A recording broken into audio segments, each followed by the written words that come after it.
Atividade postada no dia 4 de maio, 7º ano A, B e o Acelera. Então, nós temos o seguinte, pediu para encontrar o máximo divisor comum. Então, máximo divisor comum. Então, a primeira coisa que nós temos que fazer é fazer a fatoração desses três valores que aparecer aqui, ó. Nesse caso, apareceu 3, poderia aparecer só 2 ou mais valores que isso. Então, nós temos o seguinte, ó. Nós temos o 16 dividido por 2, que dá 8, divide por 2, que dá 4, divide por 2, que dá 2, e divide por 2, que dá 1. O 1 nós não trabalhamos mais porque não tem necessidade. Por quê? Porque se eu pegar 1 e dividir por 1, vai permanecer sendo 1. Por isso que quando chega no 1, paramos. 18 dividido por 2, 9, dividido por 3, 3, dividido por 3, 1.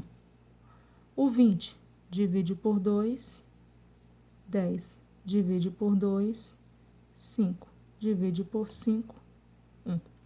Uma coisinha que eu esqueci de falar é, nós estamos utilizando somente os números primos.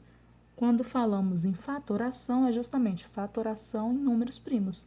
Então, sempre utilizando somente os números primos. Por que nós chamamos esses valores de números primos? Porque ele divide por 1 e divide por ele mesmo. Então, números primos são números que têm apenas 2 divisores. Então, divide por 1 e divide por eles mesmos. Nesse caso, agora, para a gente conseguir saber quem é o máximo divisor comum, nós precisamos observar quais são os valores que repetiram. Por exemplo, aqui eu tenho 2. Aqui eu também tenho 2. E aqui eu também tenho o número 2. Ou seja, o número 2 apareceu no primeiro, no segundo e no terceiro valor. Então, ele vai entrar no cálculo do final. Agora, quando eu for continuar, eu tenho que observar que eu tenho 2, ó. Agora, aqui eu tenho 3 e aqui eu tenho 2 novamente. Aí alguém fala assim, vai poder usar o 2? Não, por quê? Porque o 2 teria que aparecer novamente nos 3 valores. E só aparece no primeiro e no último valor. Aqui ele não está aparecendo. A mesma coisa apareceu, ó, o 3, só apareceu aqui. Aqui só apareceu mais números 2, ó. E aqui apareceu o 3. E aqui também apareceu o 5, mas também o 5 não vai entrar no cálculo. Então, minha resposta final aqui ficou sendo apenas o número 2.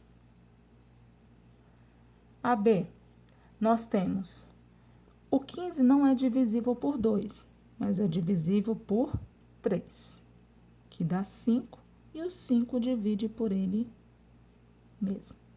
20 divide por 2, divide por 2, divide por 5. O 30 divide por 2, que dá 15. O 15 não é mais divisível por 2, mas é divisível por 3. E o 5 divide por ele mesmo. Sempre eu uso do menor para o número maior, mas se quisesse misturar os valores aqui, não tem perigo. Por exemplo, no começo eu dividi por 2. Se eu quisesse dividir por 5 ou dividir por 3, poderia.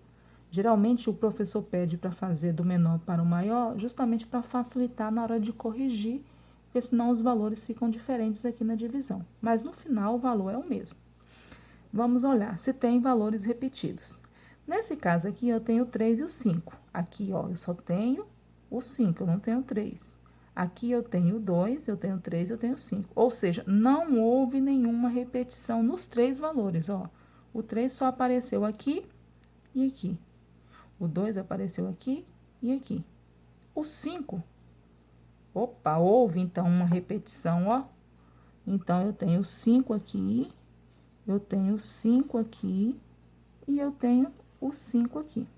Então, nesse caso, máximo divisor comum é o 5.